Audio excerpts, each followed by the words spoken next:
diverse and inclusive? I mean, explain the causality between the two. I tend to believe not effectively. So I can't remember the date now, but McKinsey did a study really talking about the most diverse, the most inclusive companies were those that were the most successful financially. So I think there's a direct correlation and causation between diversity, inclusivity, and the bottom line, just financial success. Having a diverse set of opinions really just allows you to see a bigger picture. And so one of the things I really have struggled with because of COVID is an inability to really get out of my markets and see and talk to people. Now I'm doing it through Zooms and through conference calls, but there's nothing like getting in a room and sitting down and talking with people face to face. So when I came aboard in 2013 with the goal of really trying to turn the company around, and I'm proud of what we've done, one of the things that I did in really going back to our core values, really going back to simplify, refocus, and realign, go back to the founding purpose of the organization, and getting everyone to buy into, or at least understand, the founding mission. I kind of went on this almost evangelistic tour where I had a stump speech. I went around to every market, and we adopted a strategic vision called One Southern, One Mission. And I gave the history of the organization. I talked about how we're going to live that history, and how we're going to live it today, and where we're headed in the future. And I asked everyone to join us on this mission, and to evidence you're joining the mission, they signed this big giant one. There was a backdrop. It's a big letter, number one, big white one. You sign your name on it. I still got it in the office. That was important for me to want to get everybody on the same page. But then, so I could have this diversity of opinions and include everyone's ideas and thoughts, I created a brand, what I called a brand council, because we spent a year and a half, almost 2 years, doing our internal branding. We never talked about this publicly until we got our house in order.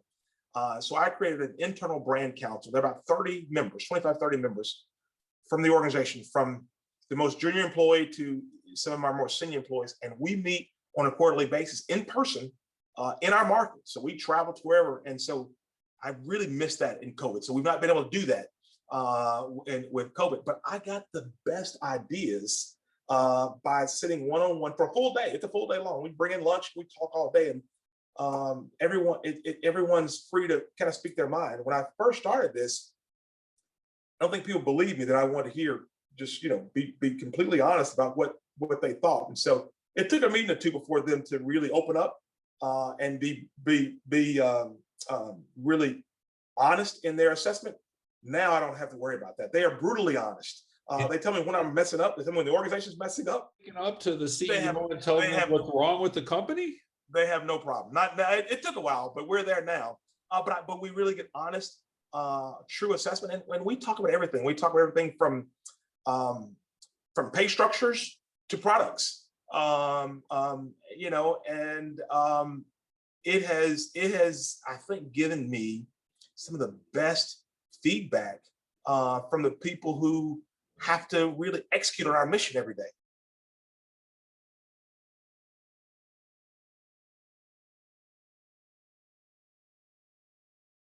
Pew has a study that says 70% of the people who are born into poverty never make it out. It becomes intergenerational. So if your grandmother was poor, your mother's probably poor, and you're likely to be raised in poverty.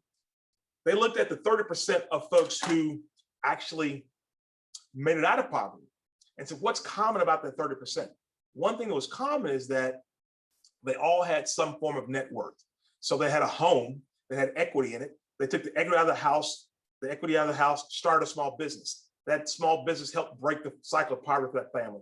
Or they took the equity out of the house and helped send their kid to college. That education obviously helped break the cycle of poverty. Education being the equalizer, really, the kind of the thing that really lifts folks. While we don't provide, college education, we do provide financial education, but we realize we got to focus on net worth building strategies that a bank could do. We're not a college, we're not going to educate, So what we could do is, so we focused on, a person's home is the foundation of most people's wealth. So we focus on helping people sustain and obtain affordable housing, home ownership. Then we focus on job creation and retention. So our money, the money that we lend, the programs that we provide, our technical assistance to small businesses, that's the key to starting, to creating, and retaining jobs in our markets, these underserved markets we serve. So we focus heavily on job creation. And then the last of our goals is really around savings and helping people to accumulate assets. So sadly, the stat says that less than 40% of Americans can put their hand on $400 right now in a case of an emergency. And oftentimes for low wealth people, the car being a breakdown of a car for $400 or $500 can set you back for 6-8 months. And so if you have some savings to cushion for those life emergencies, then it doesn't set your family back. So our goals are really clear around what we call our big audacious goals around homeownership, job creation, retention, and around empowering people to save. And let me say this, our savings, what is also unique about us, our savings goal focuses not just on our products and services, that's part of it, but it also focuses on public policy. So, I'm a recovering politician, former policymaker. And so we work on state and federal level policies that will empower people to save money. So either remove barriers from savings for low wealth people or incentivize them to save. And so we're engaged in a number of strategies and policy initiatives that will help low wealth people save money. An amazing and impressive mission and strategy. I can't think of many companies that have better missions than you guys, but also some pretty serious obstacles along the way in getting people to change those policies and to really getting through to people that and helping them get out of poverty and save for home building. What are some of the obstacles, and what kinds of leadership skills do you and other people at Southern need to actually make these to bring this vision to life? Yeah, so unfortunately, we face a number of obstacles, right? So just where we do business, the underserved markets that we serve, we face challenges in those markets. I'll give you some examples. So in the state of Mississippi, there are more payday lenders. So just so I can quickly describe a payday lender, because to those who don't know, a payday lender is an alternative financial service provider that the typical payday loan is about $400. And you go and say, you need $400 quickly. You don't have it. You write a check for $450. You give it to the payday lender. The payday lender gives you $400 back. $50 was your fee for the service. And you have 2 weeks to pay it back. So your next payday, you're supposed to pay it back. Well, the model is set up for you not to pay it back and for you to roll it over. So in 2 weeks, you come back, you don't have $400 because you're in better shape. So you can't pay it back. So you don't have the $400. So what the payday lender will allow you to do, for another $50, you can roll it over. And you might have 400, but you'll have 50. So you can roll it over. And what happens is that the typical payday loan is rolled over about 8 times. So instead of paying back $400, you end up paying back almost $1,000 once it's all said and done. And if you took the annual percentage rate on that, it'd be 300-400% annual percentage rate, which is unconscionable. But for folks who needed access to $400, didn't have any other way, that was an alternative for them. Now, I used to be real critical of the industry and of people who would take out those loans, but sometimes that might be someone's best option. So if you went to your bank and said, I want a $400 loan, they're going to laugh at you, right? They're not going to give you a $400 loan. And that's just not their model. Most banks won't. We will, some CDFIs will, but that's not their model. You might get a credit card application, which will come with a 20+% interest rate. And then you might take a cash advance. It's going to take you about 29% rate to finally do it. But so I talk about payday lenders because in the state of Mississippi where we work, there are more storefront payday lenders, buildings, businesses that you walk in and get these loans than there are McDonald's, Burger King, and Starbucks combined. So oftentimes my competitor is not another bank. In 16 markets that I serve, I'm either the only bank or one of only 2 in town. In 6, I'm the only bank in town. So my competitor is not another bank. It's the 5 payday lenders that surround my bank. And for some reason, and some of this is a fault of bankers. Some people are more comfortable going into a payday lender and getting access to $400 than coming to talk to a bank, because a lot of reasons. Banks, we've created the problem ourselves, and it is intimidating. Going to a bank or asking for a loan is very much akin to going to having a physical exam, right? And you gotta get naked to have a physical exam. You kind of get naked to have a financial exam, and people don't want to be judged by the decisions they've made. And what I often tell folks when I'm talking about, I was like, listen, I see people's financial situations from good to bad. Don't be ashamed. Let's figure out how we can work to make this better for you. So that's just one challenge. I just think that's such an interesting one, Darrin. Like it's easy to say don't feel bad, but at the end of the day, how do you get them to be vulnerable and to, like you used the word earlier, like authentic, and share their story with you and not feel bad about it? I mean, what are the personal qualities that help you get to make them feel comfortable? Yeah, it's tough. You've got to show quite a bit of empathy, right? You've got to really, one, show you care. As the old saying goes, people don't care how much you know, but they do know how much you care based on how you treat them. And I'll tell you what makes, I think, our brand of banking special, and community bank special and unique and successful, is the close personal relationship we have with our customers. And that's not just me, that's our team members. So we operate in some pretty small communities.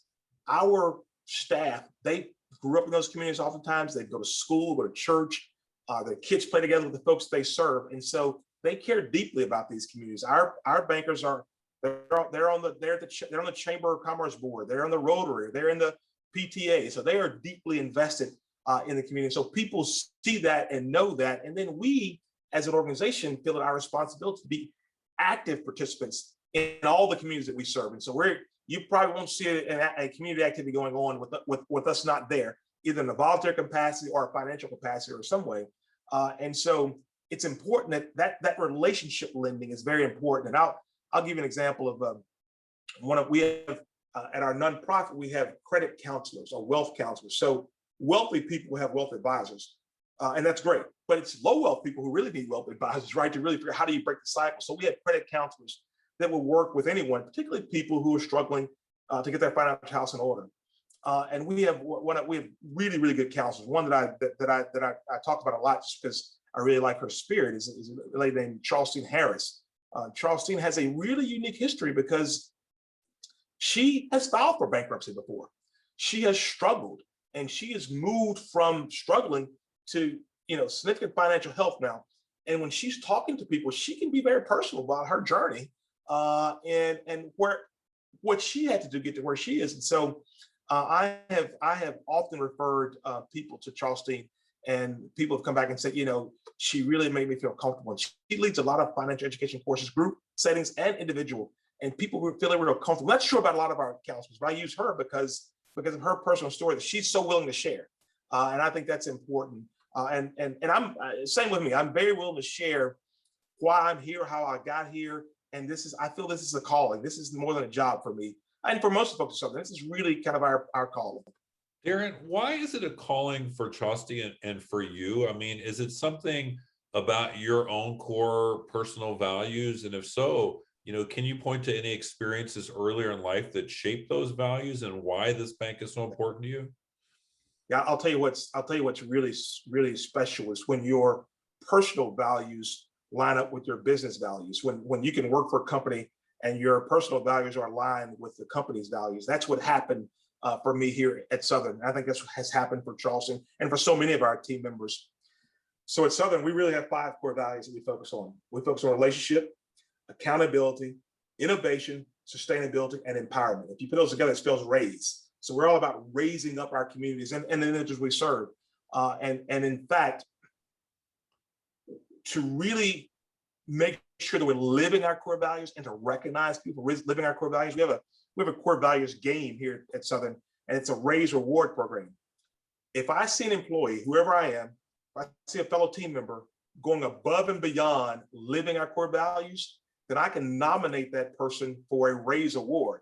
And it's really, we've got these Scrabble tiles. And if you do something that goes above an innovation, I'll give you an I for innovation, or an R for relationship, or A for accountability. And if you spell out raise over the years, period of time, then you're entered for a grand prize. Like every time you get one of these blocks, you get a $25 award.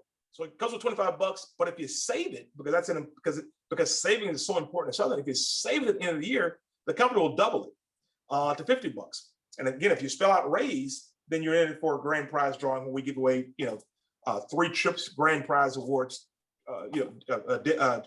vacation trips for the team member, because it is important that we live and breathe our core values. And so because they are important, we put them front and center, and we hire, retain, fire, promote, recruit, everything around those core values. And for me, and probably the same for Charles Steen, our personal core values relate to that. And so my story is interesting in the sense that as an infant, at 2 weeks old, I was adopted by a wonderful couple, Warren and Catherine Williams, my parents, who are now both deceased. And I always say, Jeffrey, I say that if they don't make the heaven, then I should quit trying, because they were some of the most godly people I've ever met. My dad was a minister, my mom a school teacher, and my dad adopted me when he was 55 years old. I mean, I was 2 weeks old. My mom was in her mid 40s. So I'm 52, and I couldn't imagine having a 2-week-old right now. So first of all, they're like godly people just to put up with an infant at that age. But I saw at home every day, I saw modeled servant leadership. I saw modeled the concept of to whom much is given and much is expected. And both my mom and dad were great examples of that. And so, I was blessed to be raised in a house full of integrity.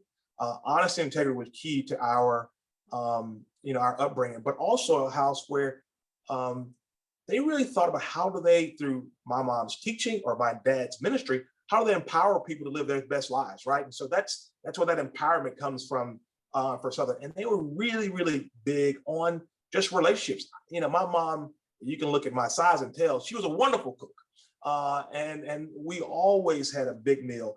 And growing up, you could count the times that we ate as a family alone.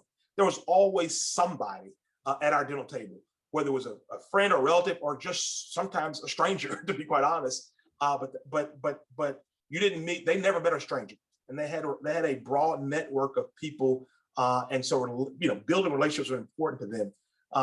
And they really, really kind of live and breathe those core values, and that. I couldn't help but see that model so much. They couldn't help but to impact me and my siblings as well, because my brother was adopted, and then my parents took in 2 foster children later on as I grew up. And so, I credit much of the things that I learned from leadership really from watching those 2.